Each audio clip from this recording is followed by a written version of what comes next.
Okay. Yep. Okay. Good evening and welcome to this evening's meeting of the Woodbury County David Gleiser Board is of now Adjustment. joining. Today's date is October 5th, 2020, and the time is 6 o'clock p.m. Tonight's meeting will be recorded and the minutes will be prepared. In respect to all parties, we ask that those present turn off their phones and set to vibrate. Those on the line are asked to, or actually we'll check attendance, excuse me. I would like to take a moment to review the board procedures tonight. First, the board will handle the normal housekeeping agenda items. Then for each application on the agenda, public hearing will be open for the item. The zoning staff will present the staff report, including the staff recommendation. Any letters or other communication received from the public prior to the hearing will be entered into the record. The applicant then will have the opportunity to present his or her case and respond to the staff report.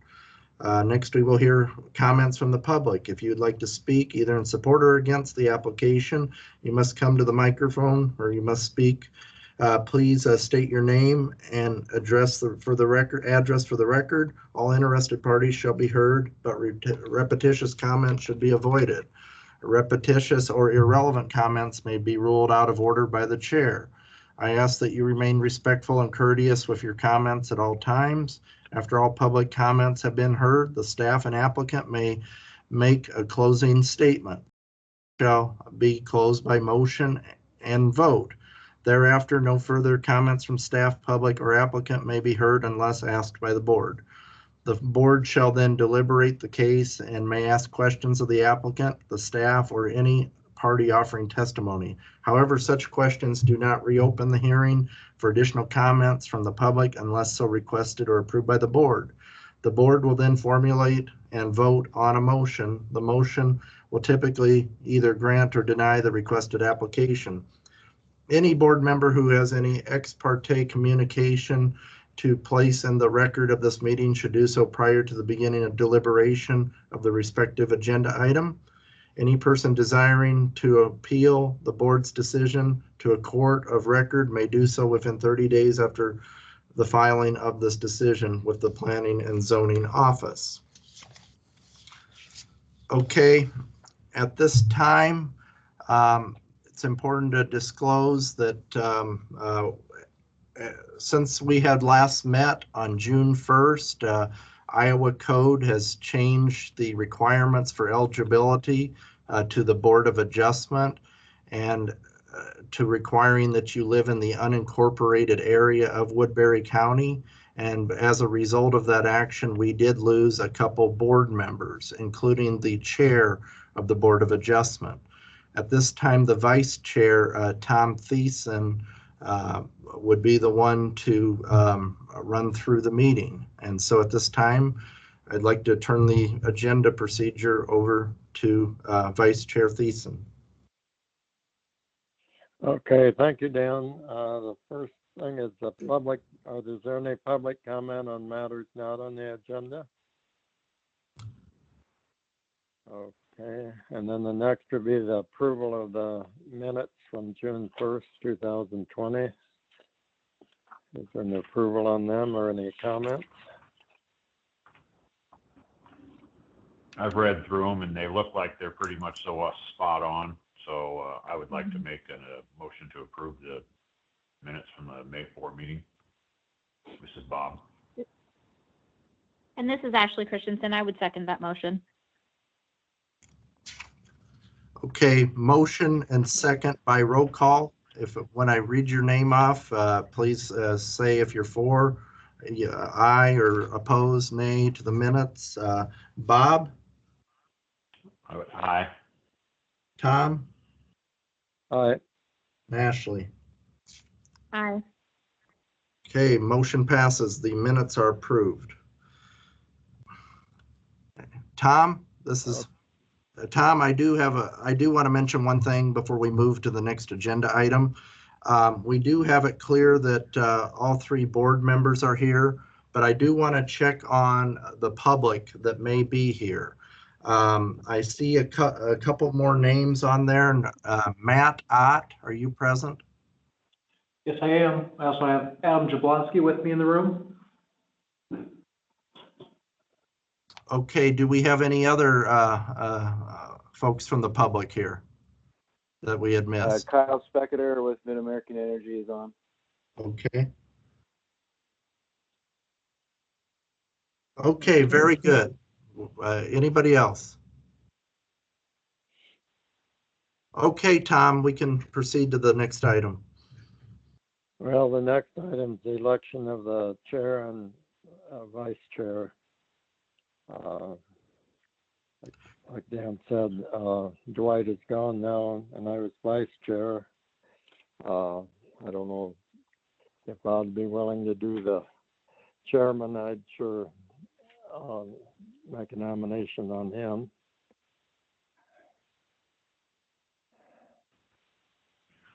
I don't know what the protocols are Well, with that I would nomination. suggest, I guess, guys, I would suggest that Tom, being vice chair, you would ascend to the chair position, and then tonight's election would be for a vice chair. That would make sense to me. That's where I was going to suggest. Okay. So I'd like to nominate Tom. Does he need the nomination to be chairman, or is that just a natural progression that the vice chair takes that spot over? I think that's the natural ascension. Perfect. That works well for me then. Okay. Just a few more months, Tom. Okay. Okay. The next item is. So I think it would be appropriate if we could entertain a nomination for the vice chair position. Oh, that's right.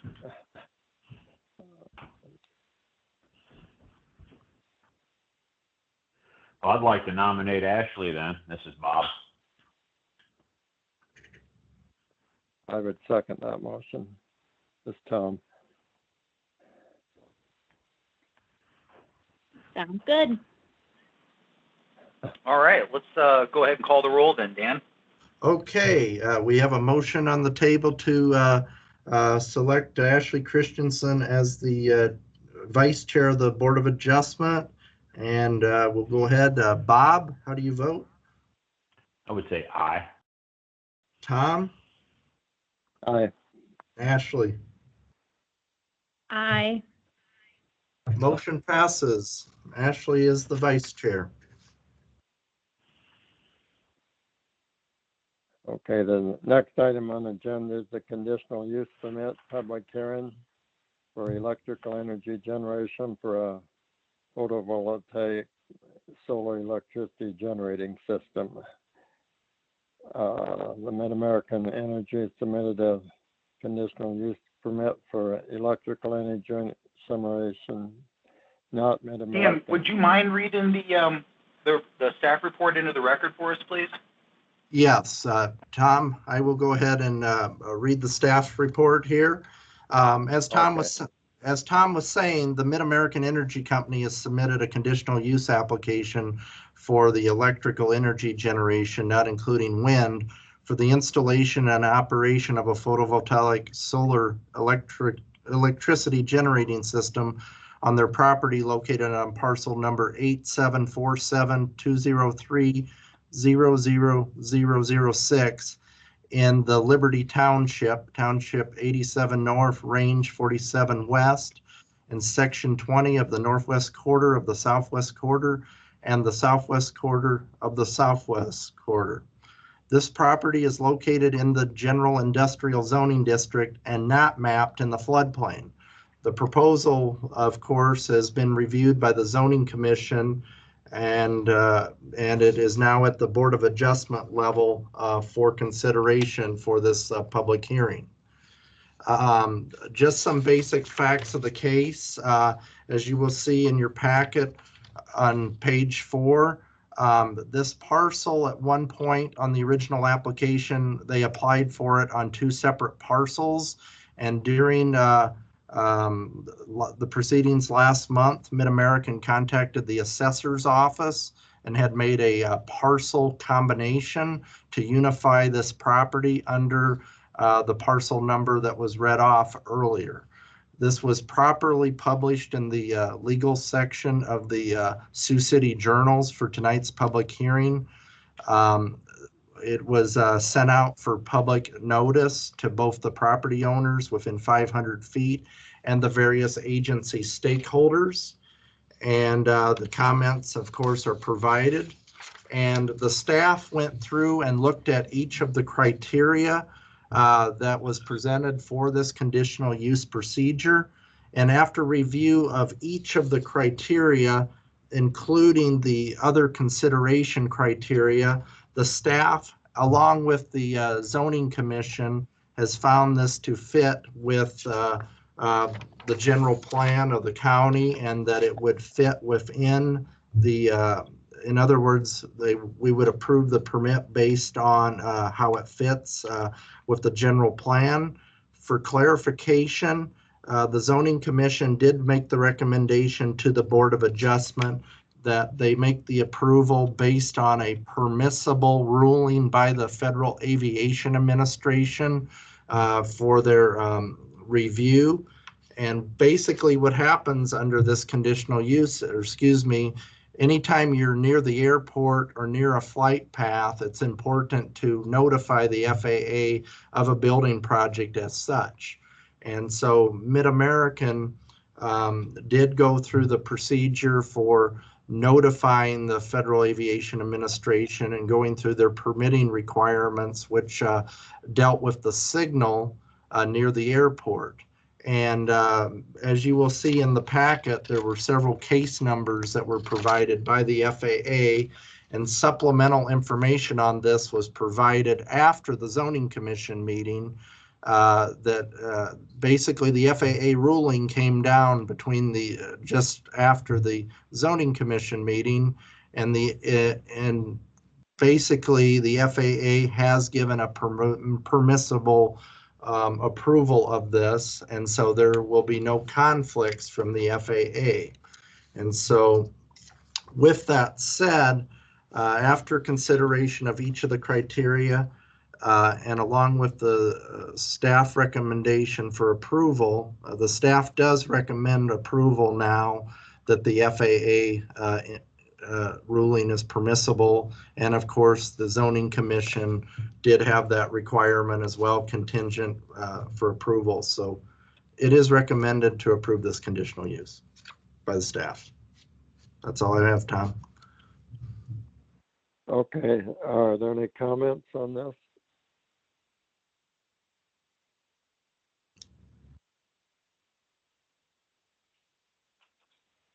Good. Is any,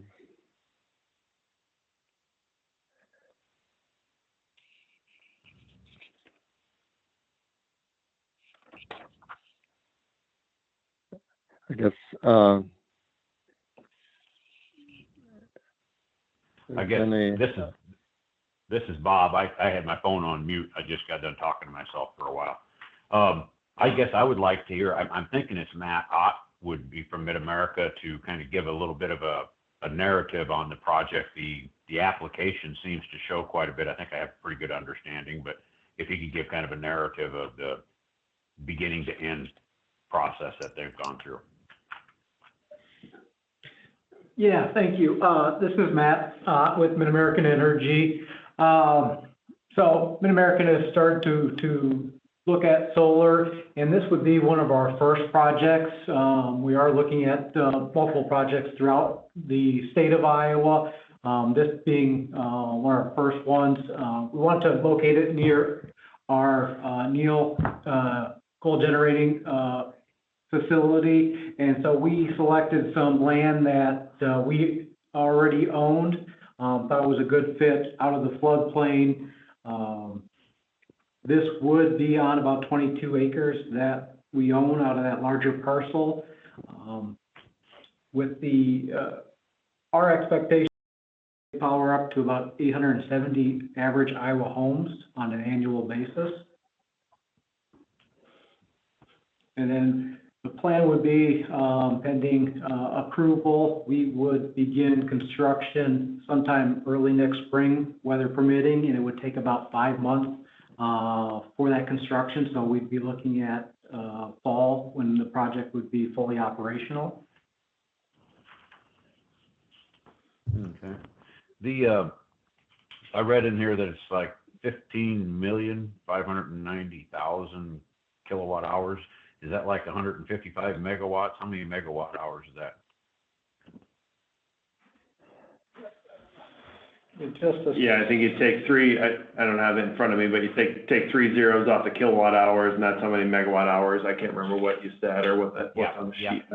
Yep. And that's what that would be. So how does that compare to, so if that's say 15.59 megawatt hours, how does that compare to, say a typical wind generator, or what is like, what's Neil South? What's that put out? I was in a comparison. Yeah, the NEO plants are hundreds of megawatts, but so this one's only 4. But comparing it to like a wind turbine, it produces about half the energy what a typical wind turbine with the same generating capacity would. The benefit to solar is it produces the energy at a time when it's being used, that on-demand time in the middle of the day, where it's pretty consistently doing that, where wind is more intermittent. Some days it's a lot of wind production, some days not as much. Mm-hmm. And these will still work when the sun's shining, or not shining, from what I understand. But from what I just heard you say, that it's about half of what a typical wind generator would put out. Yep. If you had let's say you had like a 4 megawatt turbine, this is a 4 megawatt solar farm. A solar farm puts out about half as much as a wind turbine, half as much energy. So quite a bit bigger footprint for the amount of power produced. All right, that was more or less just a curiosity question for myself, I guess. Yep. I didn't see anything else that I really had any questions on. I don't know if anybody else had anything.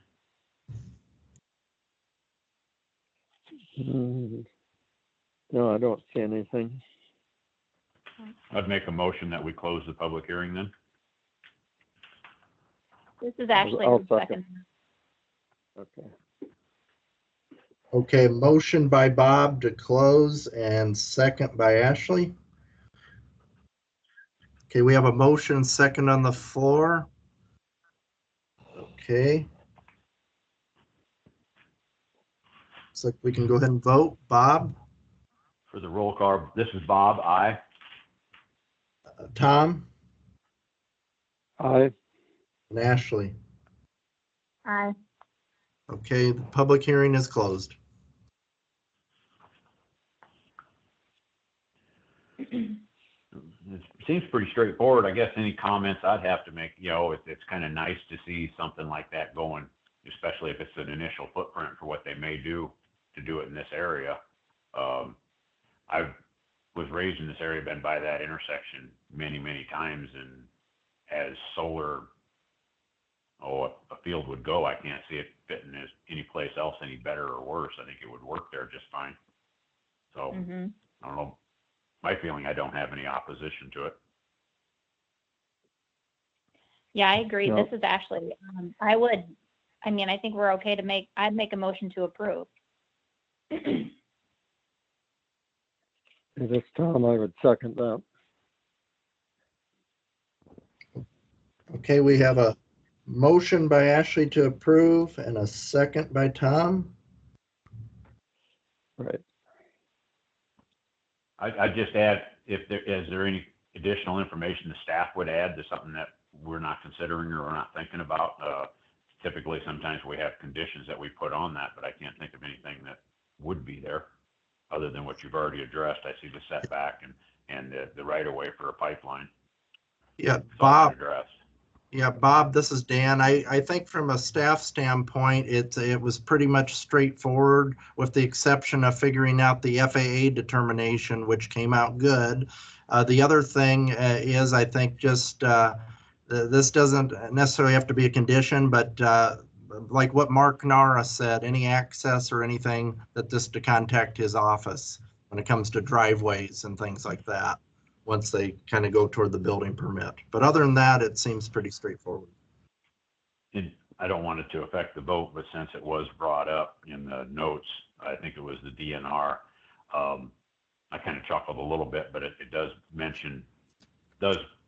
justify being mentioned that is there any, validity to putting reflective corners or something on there so geese don't land on it? I thought it was kind of comical that it was even brought up, but if they brought it up, there must be at least a mild thought about it. Does anybody have any thoughts on that? Myself, I'm not concerned about it. And this is Matt out with Mid-American. I know the public comment portion is closed, but if you want, I can make a comment on that. That'd be up to Tom to invite him, I think. But I'd like to hear, I guess.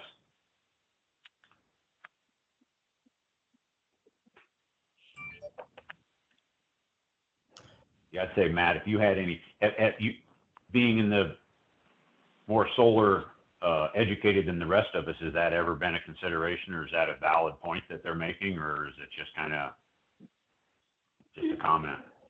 Yeah, I mean, I think there's not a great ton of research out there. There is a little. One thing I would note is that our panels are trimmed. They do have like a silver, kind of a whitish trim around them. So I think we kind of effectively do meet their recommendation that way. Good. I'm satisfied with that. I have flown over solar panels, and like I said, they don't look like water to me, but I'm not a goose, so I guess I don't know. But yeah, I guess since you've talked about that, and that you're making some type of concession for that by having that trim panel on there, that satisfies me completely. Okay. So I guess I'm okay with voting. My roll call would be an aye. Okay, yeah, just a point of order. We do have a motion on the table to approve this by Ashley and a second by Tom. So if you're ready for the roll call, let's see, Bob, you had said aye. Yes. Okay, and Tom? Aye. And Ashley? Aye. Okay, motion passes. This conditional use permit is approved. Thank you very much. Thank you guys for pulling whatever strings it took to put it in our area. It's nice. It's going to be kind of a little nice PR thing. Yeah, no, we're really excited. Like I said, it'd be one of our first, so I couldn't think of a better place for it. So hopefully next fall you guys will have an opportunity to take a drive out and take a look at it. Matt, this is Dave Gleiser. I was just curious, will there be some publicity behind this? Is this something that, you guys will want the community to know about? Yeah, it's pretty early for that, but I'm sure we'll do a press release and maybe, we'll do something next year. I don't think anything right now as far as a release, but next year, most definitely. Okay, great. Well, I hope it meets your expectations or beats them. Yes, we do too. We're looking forward to it.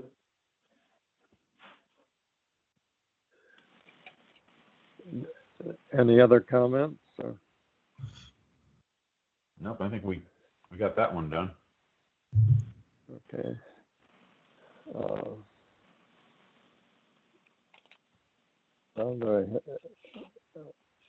We can move into item number 6, Tom. If anybody from the public would like to comment on any matter that's not on the agenda, feel free to go ahead and do so now.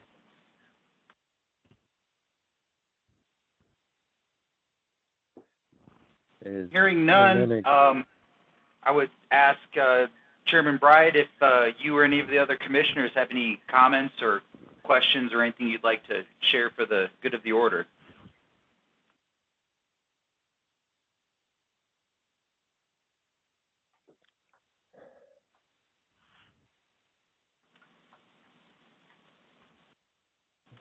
I would just like to update the board and let you all know that over the last few years, the Community and Economic Development Department, this office, and the Woodbury County Board of Supervisors have been working to get every city in Woodbury County an updated comprehensive plan. And we completed that project this June, and we're now at the level of readiness where we can begin updating the county's comp plan. We applied for a $100,000 grant to Simcoe. A few weeks ago, they received $400,000 from the federal government in the form of U.S. CARES Act dollars for planning projects within their service area. And so I asked them for $100,000 so we can update our comp plan. They've agreed to give us half of that, and the County Board of Supervisors have also agreed to pay out the other $50,000 to get our comp plan updated. So with that said, I just wanted to let you folks know that Mid-American Energy is now exiting. just want to let you folks know that we'll begin that work of developing the project timeline and deliverables, and working on an agreement with Simcoe and the Board of Supervisors, and we hope to begin that work yet this fiscal year. So we'll probably start collecting some data and sending it over to the consultants this year, and then actual beginning planning work probably beginning of the calendar year. So we'll have that to look forward to. Did the comprehensive plan developments for all the area towns, did that all go quite well? Was there a lot of changes, or was it all pretty just a formality? You know, I think it was a good exercise for the communities because most of them didn't have, most of them haven't updated their comprehensive plans since like the 70s. And so, you know, the exercise of getting the community together with the elected officials and you know, getting consensus on growth and development and prioritizing projects in the community, I think that was all a good exercise for these towns. Spectator Is now exiting. And really, you know, Bob, I think that having the towns update their future land use maps and start thinking about where they want to grow and annex is really going to be helpful for us when we look at updating our future land use map and, you know, zoning district designation patterns and things like that. So, yeah, overall, you know, we had some communities that were really heavily engaged, and then we had some communities that not as much, but everyone came to the table and got it done. And so I feel pretty good about it. You know, like I said, we had many communities that hadn't had a plan update since the 70s, and a lot has changed since then. So. I sat in on a couple of them in Salix, and I know it was nice for me to, you know, at least get the conversations going, and I'm hoping that it doesn't just fall stagnant again like it had been in the past. I don't know. It's probably not your role or the county's role to keep them stimulated, but it would be really nice to see that happen, you know, because... yeah, absolutely. I hear exactly what you're saying. And, you know, that's one of the reasons why we recommend that the county pay 50% of the membership dues for all of the towns in the county. So that way, you know, we can provide some of that technical assistance with staff. You know, the small towns, they just don't have the staffing to do a lot of grants and, you know, writing applications for other things, new projects, taking on, you know, more than what they normally do. So having Simcoe be involved, and, you know, that's a good thing is that the county's involved because we can kind of keep our finger on the pulse and make sure that, you know, hey, we should be applying for this grant, and we can do these sort of projects. There's absolutely no reason why we can't. So, well, it's nice to see you have a little skin in the game, and I thank you for that. I hope it works that way across the rest, and it doesn't just fall stagnant. But because I think all the communities need a little economic growth or a little push for that. So thank you for that, and yeah. I hope it works as well for the county. Well, thank you. Yeah, we're looking forward to it. It's going to be a lot of work, but I think, you know, in the end, it's going to be a good thing. That's all I have for you folks. Okay, do I have a motion to adjourn? I'll make a motion to adjourn. Bob? And this is Ashley. I would second that motion. Okay, we have a motion to adjourn by Bob and a second by Ashley. Okay. For vote, Bob, Aye. Tom, Aye. and Ashley. Aye. Looks like meeting's adjourned. Thank you Thank guys folks. for Have a good everything. night. You bet. Good night. Good night.